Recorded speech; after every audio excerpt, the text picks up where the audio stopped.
ನೀತಿಶತಕಂ. ಭರ್ತೃಹರಿಯು 3 ಶತಕಗಳನ್ನು ರಚಿಸ್ತಾನೆ. ಶೃಂಗಾರ ಶತಕ, ನೀತಿಶತಕ ಹಾಗೂ ವೈರಾಗ್ಯ ಶತಕ. ನೀತಿಶತಕವನ್ನು 10 ಭಾಗಗಳಾಗಿ ಮಾಡಿದ್ದಾರೆ. ಮೊದಲನೆಯದು ಮೂರ್ಖ ಪದ್ಧತಿ. ಯಾಕೆ ಅಂತಂದರೆ ಮೊದಲಿಗೆ ಮೂರ್ಖತ್ವವನ್ನು ಬಿಡಬೇಕು, ಆಗಲೇ ಚೆನ್ನಾಗಿರ್ತೇವೆ. ಮೂರ್ಖನು ಯಾರು ಅಂತಂದರೆ ಅವನಿಗೆ ತಿಳಿಯದು, ಬೇರೆಯವರು ಹೇಳಿದರೆ ಒಪ್ಪುವುದಿಲ್ಲ.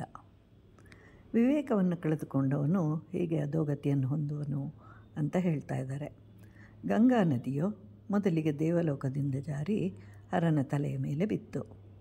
ಆಗ ಅದು ಮಂದಾಕಿನಿ. ಅಲ್ಲಿಂದ ಶಿವನ ಶಿರಸ್ಸನ್ನು ತಾಕಿತು. ಅಲ್ಲಿ ಶಿವನು ತನ್ನ ಜಟೆಯಿಂದ ಬಂಧಿಸ್ತಾನೆ.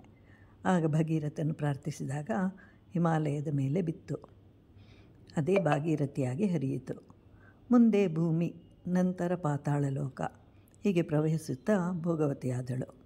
ಹೆಸರು ಯಾವುದಾದರೂ ಎಲ್ಲವೂ ಗಂಗೆಯೇ, ಎಲ್ಲವೂ ಪವಿತ್ರವೇ. ಆದ್ದರಿಂದ ವೈದವ್ಯ ಪ್ರಾಪ್ತಿಯಾದವರನ್ನು ಗಂಗಾ ಭಾಗೀರಥಿ ಸಮಾನಳು ಅಂತ ಹೇಳಿ ಗೌರವಿಸ್ತಾರೆ.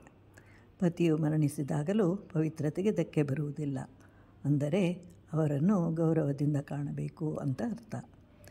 ಹೀಗೆ ವಿವೇಕವನ್ನು ಕಳೆದುಕೊಂಡರೆ ದೇವಲೋಕದಿಂದ ಶಿವನ ಮೇಲೆ, ಅಲ್ಲಿಂದ ಭೂಮಿ, ನಂತರ ಅನಂತವಾದ ಸಮುದ್ರವನ್ನು ಸೇರಿ ಪಾತಾಳವನ್ನು ಸೇರಿದಂತೆ ಹಂತ ಹಂತವಾಗಿ ಕೆಳಗಿಳಿಯುತ್ತಾ ಅಧೋಗತಿಯನ್ನು ತಲುಪುತ್ತಾನೆ.